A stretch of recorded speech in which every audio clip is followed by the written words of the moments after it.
ஸ்ரீ ஸ்ரீ அண்ணாவின் உபதேச மொழிகள். விஷ்ணு சித்தர் என்ற ஒரு வேதியர் இருந்தார். அவர் ஜீவகாருண்யம் மிகுந்தவர். அவருக்கு பிராணி ஹிம்சை செய்து யாகம் நடத்துவது பிடிக்கவில்லை. எனவே அவர் மாவினாலேயே ஹோமம் செய்து வந்தார். அவர் ஹோமத்திற்காக வைத்திருந்த மாவை தினமும் ஒரு புலையன் எடுத்து தின்று விடுகிறான்.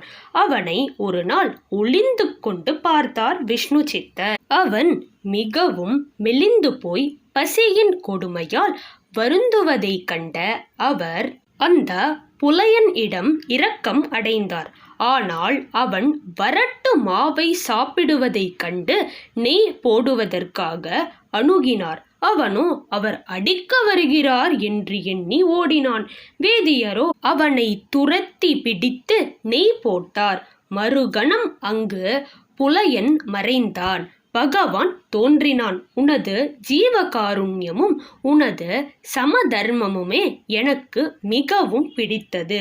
நீ செய்த யாகத்தினால் நான் பிரசன்னம் ஆகிறேன். எந்த ஒரு தர்மத்தில் ஹிம்சை உள்ளதோ அது சிறந்த தர்மம் ஆகாது என்று சொல்லி மறைந்தார்.